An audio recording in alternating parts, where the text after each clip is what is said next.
Hey guys, my name is Heather Lindsey. And my name is Cornelius Lindsey. And I'm so excited that you landed on Life with the Lindseys. This is so exciting. This gives us an opportunity to share our life with yours. Yes, we're going to be talking about everything from entrepreneurship to ministry to your purpose to why you are here, family, parenting, relationships, marriage, sex, you name it. We are talking about it. So thank you so much for joining us today with Life with the Lindseys. Enjoy it. Hey, what's up, y'all? This is Cornelius. Hey, everybody. This is Heather Lindsey. And welcome to another episode of Life with the Lindseys. Yes, come through. Yes. So today is the second day of the Pinky Promise Conference. You excited about it? Babe, last night was unreal. Wasn't it so great? It was great. It was a great time. You know what I think the best part of it was? What? Besides, okay, the worship night was the bomb. And you guys can register now. You can actually get your tickets at pinkypromiseconference.com. But I released the promo for next year's conference, No Smoke. But even with all that, you know what was still the best part, babe? What?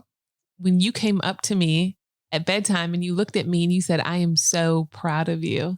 Aww. Seriously, babe. Like that was literally the best part. Aww. And That's you're dope. like, you're so strong and I'm just so proud of you and how far you've come. Like if a million people tell me, good job, it's great. But like if you tell me, it's like my world is the best. Well, I meant that you are strong. You're resilient. I'm proud of you as your husband. I am incredibly proud of you. I appreciate that. Which leads us to this. We're getting ready to celebrate 10 years of marriage in 2 weeks. 2 weeks. So August 14th is our 10-year anniversary, wedding anniversary. And August 16th is my birthday. So I am turning 34 years old. And been married for 10 years. I've been married for 10 years with 3 kids. You got 3 kids. And ain't having not nan mo. No. Not nan mo. You know what I thought of as you were talking? What?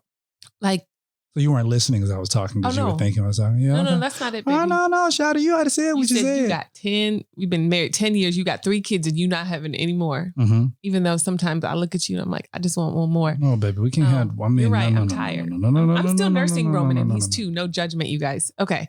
But you just said you're so proud of me. And it's like, I feel like sometimes with couples, like there's this competition. Do you feel like that? Absolutely. So how do you can we just, I know we're not necessarily talking about that today, but can we just tackle that part? Because I've had women come to me and say, you know, my husband's doing all this stuff and I find myself jealous because he's on the stage, he's this, he's that, he's killing it. And I'm just stay-at-home mom. Or the wife feels like she's killing it and her husband feels like, you know, less than because he doesn't appear to be. I think that everybody wants to be seen, and that's not a bad thing, especially when you're seen by the right people. And they want the acknowledgement and they feel as though I am not being seen and I'm not acknowledged because maybe you don't see me and I don't have a sense of importance. I don't have a sense of belonging. I don't have a sense of being wanted or feeling needed. And we all have that desire. It's like one of the four needs that we have, that security, acceptance, affirmation, identity. It's like we desire that. We want to know that we feel need, we feel wanted. And so, you know, and when you get married and it seems like one couple is moving, or one partner is moving in an area and you're trying to figure out like, well, why am I not doing that? Why am I not doing this? And why is he always in the spotlight? Or why is she always doing this? Why does she always do that? And you don't really find peace within yourself. I feel like that becomes an issue in the marriage. And because the other person just wants to be seen, wants to be known, wants to be felt, wants to be wanted. That's not a bad thing, but that is an inside work because even when you are seen, wanted, all that kind of stuff from people around you is still not fulfilling. You could still be lonely and be on a stage and be quote unquote popular or influencer or whatever the case is and still not feel like you're enough. Absolutely. Because I feel like the loneliest person in the room is the person on the stage. Yeah. Because even though the people in the audience think that they know you, they don't know you. They don't. And then unfortunately they use you because you are on the stage because they remove the fact that you are human. Babe, you preaching good. They remove the fact that you are human, and then they go and they say, oh, well, I can use you. I can destroy you. I can degrade you. I can praise you. I can uplift you. I can do all these things. But I remove the fact that you are human. And so it becomes very difficult for people who are on the stage to actually be vulnerable and actually be open and actually be transparent. Because they know the people who are listening to them will have an ulterior motive to one day destroy them. So it's like, that becomes the mantra of the leader. And unfortunately, that's just what happens. I feel like when two people get together and they're not healthy, they think like that. But then I think about you, like when you win, babe, like I feel like it's a win for me too. Yeah. Because we're one, right? Yeah. We're a team. So it's like, if you're winning, you're doing good, then it's great. Yeah. And if you don't feel great, then I don't feel great. But you got to find that peace within for yourself. Absolutely. And one of the things that I have realized is that if I'm not happy with me, then you can forget everything else. That's real. Like I got to be happy with me. I can't be happy with what I achieve. I can't measure my happiness and my joy and how I feel based on whether or not I achieve, whether or not you achieve, whether or not our kids achieve, or all of the kind of crap. I got to be able to know that for me. And so you got to be able to know that and be able to stand on those own merits for yourself. Yeah. But let me go this part. I mean, because, 10 years, we're going on marriage for 10 years. I'm so happy. So let me ask you this question. Yeah, baby. For the woman that you are now, you are 30 something years old. For the woman you are, and just for the record, you're 4 years older than I am. Yeah. For the woman you are now, what would you say to that younger woman back then who was prepared to get married? You were 26 then, right? Yeah, I was 26. You were 26. So what would you say to that 26? 27. Well, doggone. What would you say to that 27-year-old woman back then? What would you say to her? I would tell her that there's going to be a lot of things that you say I do too that you don't. Marriage is hard. And I think people always ask, so how's marriage? And you guys make it seem like it's, so hard sometimes, but it's like, no, we're just being honest and being real. Like the depth of marriage, the depth of work that you have to work out your own salvation within your marriage is hard. And you're like a mirror to me. So what I would say to that girl is like, you're going to go through a journey. It's going to be hard. It's going to be frustrating, but there's going to be times where it's going to be rough, but you're going to have such breakthrough if you don't quit and you don't give up and you just keep going and you just choose to trust God.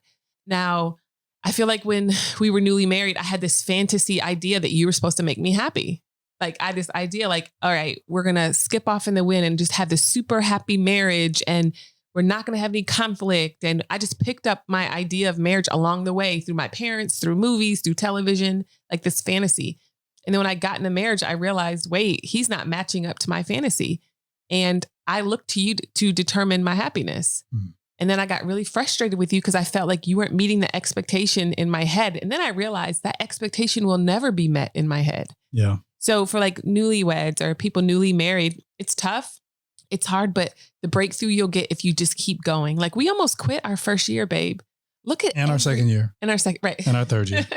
And our fourth year. Well, you may have. And I our didn't. fifth I'm just year. kidding. Just kidding. And our sixth year. And our ninth year. And our seventh year. And our ninth year. Right. No, that's real though. Yeah. I mean, marriage, you go through seasons and hard times and frustrations, but I just think about like if we would have given up. Yeah. We wouldn't have our 3 children. We wouldn't have so many things. And I'm just so thankful that we kept going. Yeah. What about you, baby? What would you tell yourself? You know what? I'm going to say what I'm going to say. Okay. I'm going to tell you mine, but I'm going to tell you it right after this.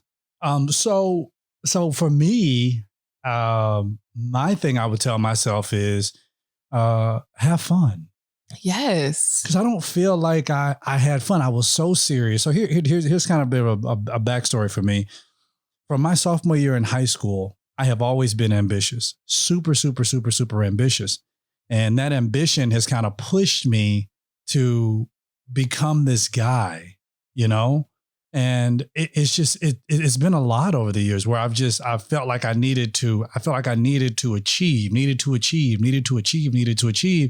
So I didn't really enjoy myself. Now we've done a lot of things over 10 years. We traveled around the world. We preached to thousands. We preached to 3. We preached almost in every state in the United States of America. We preached on almost every continent except Antarctica. And it's like we've done a lot of things we wanted to do. And so now when I look back, I'm like, man, how much of this did I really enjoy? How much of this did I really delight in? And it was a lot. So I would tell myself, I would tell that kid back then, like, dude, have fun. I think we put so much emphasis on, do we fit each other's purpose and not do we fit each other's fun? Because I mean, honestly, I mean, you know now, the man you married 10 years ago, night and day. I'm not that man anymore. Oh no, you're not, babe. You're so much better. Yeah, I'm not that man anymore. No, you've grown, you've changed, you've became like this amazing man. No, you did mention some. I mean, you know, I'm bringing it up. You said that I was, if I can quote you in saying that I was what we would say super ratchet. Yes. Ain't no super ratchet. You can say like a superhero. No. You're super ratchet now. Hold on. Super ratchet. We switched because when I met you, you wanted me. Let me keep it real, y'all. I dressed probably my clothes were a little tighter. I'm a little shorter. And I don't like bras a lot. Right. Right. And I met this super conservative man. Up, baby. Put your titties up. Uh-huh. I met this man over here who wants me to dress like Michelle Obama and Hillary Clinton. No. There's a backstory to that. There's a backstory to that. Can you tell the people the There's backstory? There's a backstory to that. I saw First Lady Michelle. She had on a was it First Lady Michelle? I think it was First Lady Michelle. Yeah. She had on a shirt. It was like a blouse, and it was like the ruffles, and they went all the way up her neck towards her chin. And then it was like it was nice. You know, it was a nice shirt. And I was like, you know what, Heather, I want you to wear that. And then I saw Hillary Clinton. She had on these pearls. I'll never forget. The next day I went to Tiffany's and I was like, oh, I want to buy these pearls for my wife. And I remember, you know, I knew this was going to be a bad decision. You did. I remember when the lady came out and she had on gloves playing around with these pearls and she put them down. She's like, these are going to be exquisite on your wife's neck. And I was like, oh my, you know, well, great. How much are they? And she was like, right now we have a preferred sale and they're $9. And I was like, oh, 900. She was like, no, sir, these are 9,000. And I was like, I'm not getting them. I was like, bruh, I don't think I can afford the water in this place. I'm good. Gucci. I remember I tried to go to Belk. And I was like, do y'all have costume jewelry? And y'all had them white pearls. And that woman looked at me. She was like, no, baby, you got to go down to Tiffany's if you want to get that. But I couldn't afford either one of them. But nevertheless, like that was the backstory to it. So yes, I guess I looked at, okay, where we're going. So yeah, back then I was like, babe, do you want to wear St. John's? Like I tried to get you to go to Brook Brothers because, you know, Brook Brothers had like women's wear. I was like, babe, like you would deck out in a St. John's outfit. It was so sad in there. And this is not to, shame anybody that shops at Brooks Brothers, but I need like gold and hot pink and fabulous. It was gold and hot pink. It was dope. That stuff was dope. So, sweetheart, get a backstory before you just woo. Let's just be honest. We switched though. Did we not switch? I feel like I was super ratchet and I used to like dance on you and super stuff. Ratchet. And you would tell me, I said, babe, be classy. Be classy. So I feel like you formed me into this partially classy woman that you want me to now be ratchet. And can I tell you why I did that? Why? Because back then, okay, when we first got married, I was when I was 23 when we got married, right? Yes. 23 we got married. 23, 24. We were 22 when we started courting. So I don't know. Or something like that. Yeah. 23, 24. I don't know. Well, I guess, yeah. So I would be 20. I'm 33 now. So I was 23 when we got married. And so back then I didn't know who I was. I didn't know what I wanted. I didn't know what I liked. So I had been thrust into church culture, and I had allowed for church culture. You had them suits, and I wore suits every freaking day. Mostly because that my work required for me to wear suits. But it was always suits in church. It was all it was: suits in church, suits in church, suits in church, suits in church. Oh, and so I was indebted in this church culture, and I figured this is how my wife has to be. She has to like fit this mold, and she has to like wear that bull crap, and I'm just like now I look back and I'm like, no, like I don't like that. I don't want that. And you don't have to do that. Like you be you. If you want to go out here and be funky and like, dye your hair yellow and gold or yellow and and pink. And, I mean, like, do your two favorite colors, pink and gold. Like, go ahead and make dye pink and put some gold, Actually, stuff. I could see like a rose color. Hey, do you? Like platinum blonde. If that make you happy, rock but all the way out. I love that about you, because in the beginning it was very like structured, very like, in the beginning, it was very structured. You know what I mean? Like in the beginning, it was like, okay, I need you to be like this. And I don't know. How do you feel like I've changed? You changed? How do you feel like I've changed since the beginning? Or if I've been the same or what? I don't know if you really, I don't know if you really changed. I mean, in like throughout the marriage, I felt like I was married to Jesus. Even in the beginning? No, Even then I had my quiet time and I was very like structured. Yeah, I feel like I was like married to Jesus. And I would be like, oh Lord, but here we go. But it worked for you though, and I'm gonna tell you why. You were super churchy. I was super churchy, so that really worked for me. I'm gonna tell you an incident that happened that I was like, I'm really married to Jesus. I'll tell you this right after this. So one of the things that I was like, yo, like I'm really married to Jesus was like, I forget where we was at, and somebody was like, hey, do you want to get a glass of wine? And you were like, oh my goodness, are you going to drink this? And I'm like, I drink this already. You were hiding it from me. I just have not drunk this glass of wine around you. And you were like, oh my goodness, what kind of man are you? I did not do all that. I didn't know. Babe, it's not like you were getting drunk, because on our honeymoon you got No, I did. Oh, see, you be telling this lie. Okay, you guys, he didn't get drunk. You be telling this lie. My baby got tipsy because Ling Ling. Hold on, Ling Ling. No, babe. Which was actually her name. So now we are not being. Don't be talking about something they talking about. That was her name. Ling Ling from China. Hold on, let me tell you about Ling Ling. Ling Ling had a crush on my husband. Okay. No, she didn't. So she used to he asked for virgin drinks every night, but she put alcohol in there every single night. And so we were walking back to our cabin on the cruise ship, and my baby started super Ratchet. Right. He started stumbling. I said, are you drunk? We were on a boat. And okay, if y'all ever been on a boat, the boat, it rocks, right? So the boat started to rock, and we were walking towards the casino with my gambling wife. And as we're walking towards the casino, I started to stumble, and she looks at me. She's like, oh my goodness, are you drunk? And I'm like, absolutely not. I've never been drunk a day in my life. Now, but isn't it something that, she's talking about me being drunk, but she wants to go to the casino and she wants to like pull the lever down. Hold on. I'm just saying, if we talking, we talking. Are we talking? Cause I cashed out. Cause me, I don't gamble. I put in $1 and I won. So I think I got up to like $3.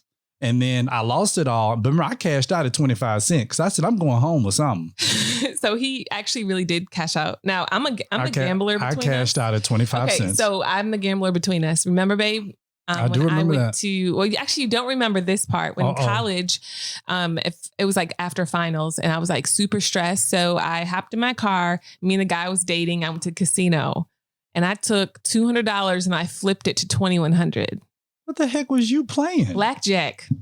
You were playing blackjack? Blackjack. Who am I married to? What the heck? So you telling me you could have been doing this whole time? Baby. What the heck is this? I told you got to take one for the team. Baby, listen, hold on. I don't try to bet all your friends and you don't let me. No, but that's different. We're talking about a game of blackjack. Baby, I could have been making us money. Are you serious? Man, we could have been. Are you kidding me? So I got to take one for the team. 2,100. Come through 2,100. But I didn't know any better. And I went to like the Louis Vuitton store and the Tiffany store. Oh yeah, you messed that up. You messed it up. You could put that in some stocks, man. You could have, man.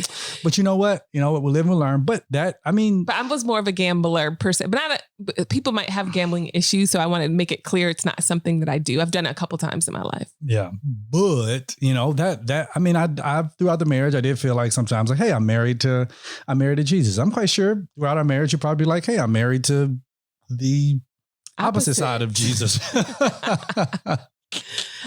would be the opposite of Jesus? Oh, I know. Not Satan, but a Pharisee. Yeah. Or a Sadducee, because they're sad, you see. No, babe. I was thinking more like Peter. But Peter, if I was one of the disciples, I'd probably be Peter. I honestly think Peter probably cussed a little bit. I feel like Peter would have cussed a little bit. Any man who would take a knife out and cut another dude's ear off, I think he probably cussed a little bit. But hey, God still used him. Power of God fell upon him. He preached a fiery sermon, got a whole bunch of people saved. Peter was anointed. But I feel like that would have been me. Yeah. Jesus would be like, you gonna betray me? I'd be like, nah, bro. You gonna betray me? Nah, bro. You gonna betray me? Nah, bro. You gonna betray me? All right, bad. I'm gonna betray you. And but that's that. I feel like I would be Peter. You're definitely John. Oh, I'm cuddling with Jesus right now. But John was like, ugh, because why was he Because look at he says, I am the disciple whom Jesus loved. Of course you're gonna say that when you away from all the other disciples, because I was Peter, I would have jumped you right then. I'm the disciple that Jesus loved. You like forget you. Am. Because you laying on the breast of the Messiah. Like, forget you, fool. Like, I bet all the disciples was like, he think he all that, but he ain't. He ain't all that. Haters. He ain't all that. His breath probably stank in the morning. Whatever. I feel like if there was one of the disciples, Peter would have been the one that's like dun dun dun. Right. Super ratchet. Right. But I just think it's crazy how, like, when you're newly married and you're trying to figure out your identity and who you are, you can project onto your person who you want them to be. And that's not fair. I did it to you. You did it to me. Yeah. But I feel like there's something about getting into your marriage and saying, who is this person I'm married to? Let me discover who this person is without trying to form them into the image I think they should be. Yeah. I got an image of who I wanted you to be. Yeah. And I wanted you to be like this and this and this, but that's not who you are. So something I learned is I like to step back and watch you to see who you are, who God created you to be. And that's who I love. I want you to be who God called you to be. I don't want you to be like this counterfeit of somebody else. Like, who did God create you to be? And that's who I want to be married to. So now I want to ask you a question. I'm going to ask you the question. Well, the question I'm going to ask you, and then I'll go to break. But the question I want to ask you is this. So how have I changed over the 10 years? Let's get to that. We'll do that right after this. So, babe, how have I changed over 10 years? Oh, you've changed so much. Oh, my goodness. So you were a little crazy in the beginning. Cray. Just a little bit. A little cray. Maybe a lot cray. You were very structured. Mm-hmm. You were very intense. About everything. Yeah. There wasn't a whole lot of like laughing and fun. Yeah. But I feel like I still laughed and had fun, but there was some here and there. Yeah, we've had some amazing times.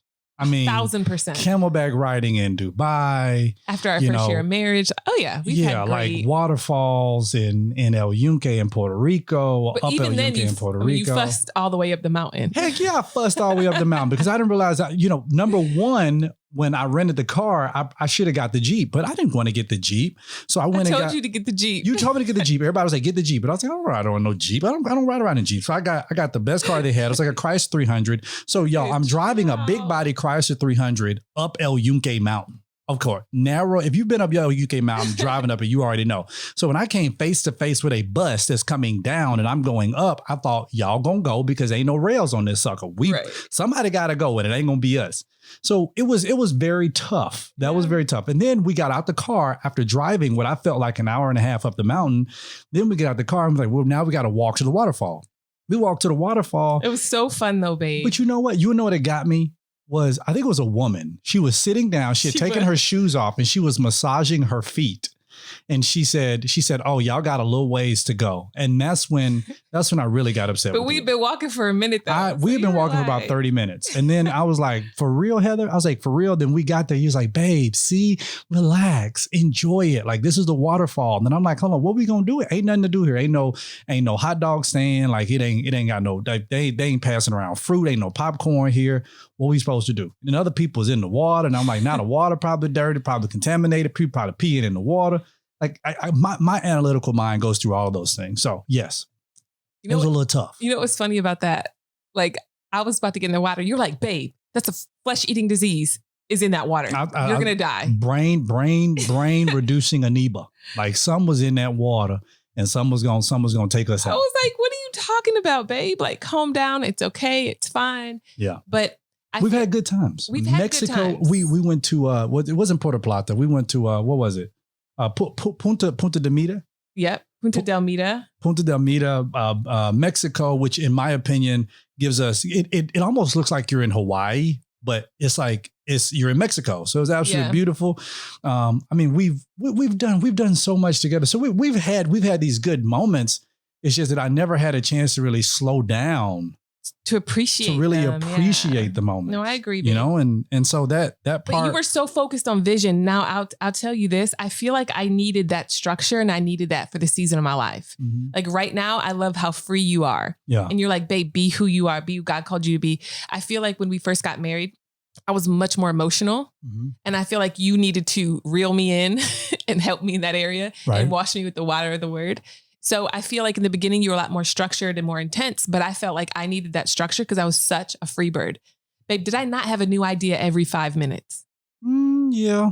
Pretty much, right? Yeah. Every 5 minutes, I got a new idea, a new thing that we're going to do. So I just feel like in the beginning, it was more intense. But as we continued to get married, I felt like you started really facing who you were. Yeah. And you started to discover who you were. Yeah. Instead of trying to be what you saw in the church world. Yeah. Instead, you're like, this is who I am. This is who I am. And I'm happy with being who I am. And it's okay. And thankfully, therapy helped me with that. Oh, therapy has been amazing. It's helped me with that. And it's helped me to know that, you know what? I like pop, lock, and drop it.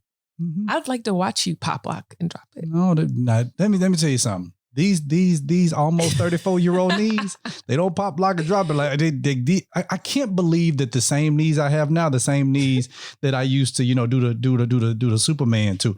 I can't do that stuff no more. When I met you, you always did all the Superman, all the dances. Oh, I love that. I never knew any of them. I'm like, how do you know all these dances? And then when I learned, like, okay, Soulja Boy, when I learned what he was doing, I was like, I don't know if he'd be doing that.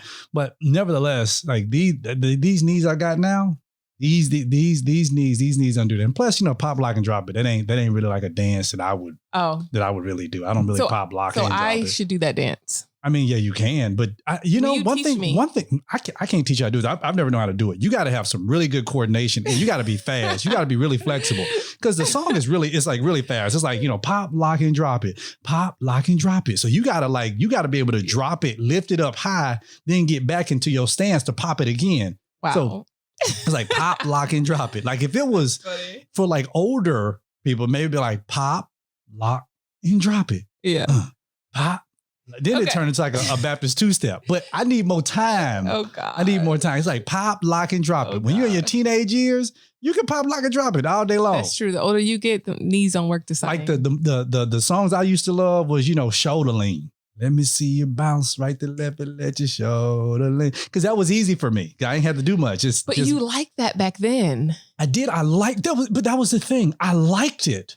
But, because I was so caught up in religion and so caught up in what everybody else thought and, using the word worldly, you're worldly and you're this and you're that because you got me preaching that stuff. All because I was so caught up in the opinions of other people and I was trying to measure my salvation and measure God's love for me based on the things that I thought I did well. Then I was living with such shame and such guilt and such condemnation rather than accepting his love for me and then allowing for his love to free me from the things that were not of him. So it's like now I'm on a very real journey with him. I feel like my relationship with him is stronger now than it was back then. But yeah, I mean, I love that kind of stuff back then. But here's the thing. I did it privately. Yeah. Like I did it in the house with me and you. I'm like, come on, baby, let's do a shoulder lean. And you're like, babe, turn that off because there's spirits in the song and the music is going to. But then when I rode in the car by myself to go to the barbershop, I mean, I played Drake all day. Yeah. And I Drake, Kendrick Lamar, my favorite, J. Cole. Like I played them all the time. Yeah. It's so funny because people are like, Heather, how do you feel about your husband listening to secular music? I'm like, my husband is a grown man and I'm not going to sit and act like I can control you. Like you could flip it and say, how do you feel about your wife's criticism? You see what I'm saying? Like, but my thing is like, I just want to get with secular music. Okay. We talked about secular music. Okay. Well, I know we talked about that before, but yeah, I mean, people sing the happy birthday song. That ain't about Jesus. People like, oh, the wheels on the bus go round and round. That ain't nothing about Jesus. That's secular. Yeah. That's secular music. Because I said pop, lock, and trumpet. I think some people have conviction though. Like I actually have conviction. Like I can't listen to it, baby. You know I can't. And you know what? And that's completely fine. Yeah. That's completely fine. And that's my conviction. That's completely fine. But it doesn't make me better than like you. People like the church be like, don't be listening to it. They get up and preach. Don't be listening to it. And then at the church picnic, everybody like, come on, let's do it. The electric slide. And I realized that the song is all about no. Wait, that's not it? No. Wait. No. You mix like that tempo that you were on was not the electric slide. That's no. I know it's not. But I was just saying at the picnic, you do to the left song, whatever song it's called. Oh Lord what is it Jesus, called? to the left. Oh Jesus, to the left. What is it? To the left. Yeah. I'm gonna sing it. I hope you get it. To the right. Now kick. Now walk it out. Now walk it by yourself. I don't know what it's. Do the Cupid. Oh, Cupid shuffle. Okay, I didn't know that. But anyway, but it's like those songs. Like we out here, you know, every black function, we doing the electric slide. Not realizing the electric slide is all about a vibrator. You know that? It is? Listen to the songs. Dun dun dun dun dun dun. You gotta use it. It's electric. Do do. I've never heard the song. Boogie woogie. Look at the lyrics. Ooh, there. So then we can't. Everybody everywhere. It's like it's all about a vibrator. So yeah, so you vibrating to it at the church, in the church house, with the pastor, on the dance floor. All y'all secular. Boom. Secular. Just a bunch of heathens in the church. All the deacons dancing to that doggone music. The demons in the church. See, that's why people. But praise the Lord. But you definitely have to do your own conviction. Ratchet. Like, you do. And I'm thankful that you're respectful. Like one time we got in a car and there was some music playing softly, but I could feel it. And I told you I could feel the spirits and I asked you to turn it off. Yeah, I just put my headphones on. I just put one headphone in my ear and I'd be like, okay, boom, I'm out. But then on the flip side, like if you want to break from me blaring gospel music nonstop, then that's okay too. Because every night I blare. Every night you play it. And I'll just listen to it. And when you go to sleep, I turn it off. And I'll just turn on like a killing show on TV. I've been like in the mafia shows. Wait, 2 nights ago, were you watching shooting things? Absolutely, I was. I had a dream about shooting. I was getting shot in my dream and I was shooting people. And I was like, Cornelius watched it while I was sleeping. Absolutely, I did. I've been watching like mafia shows, like, you know, drug dealing, all that kind of stuff. It's just, I don't know, it's just something very intriguing. But that's who you are. It is. It is who I am. First 48. Who am I to like be like, you need to be more like this person? Like, that's crazy. Yeah, that's bullcrap. But we're going to be talking more about, you know, things that we've learned over the 10 years, over the next couple of weeks. Hey, y'all, we appreciate y'all joining us every single week. Share it with your family, your friends, all your, you know, mom and them, cousin them, Pookie them, tell them to download, tell them to subscribe. Y'all, we love y'all so much. God bless y'all. Stay focused and hey, get with Pinky Promise. Go to pinkypromiseconference.com. Get your tickets today, ladies. Fellas, don't worry about it. I got you guys covered. We're going to go to unleashedmen.com. Our conference is going to be at the end of August. We didn't want to compete with the women this year, even though next year, as all years, we always do it at the same time. This year, we're going to do it differently. And everything can be accessed through touchpoint.tv. Again, touchpoint.tv. Y'all, God bless y'all. Thank you so much for tuning in. We cannot wait to talk to y'all soon. Bye.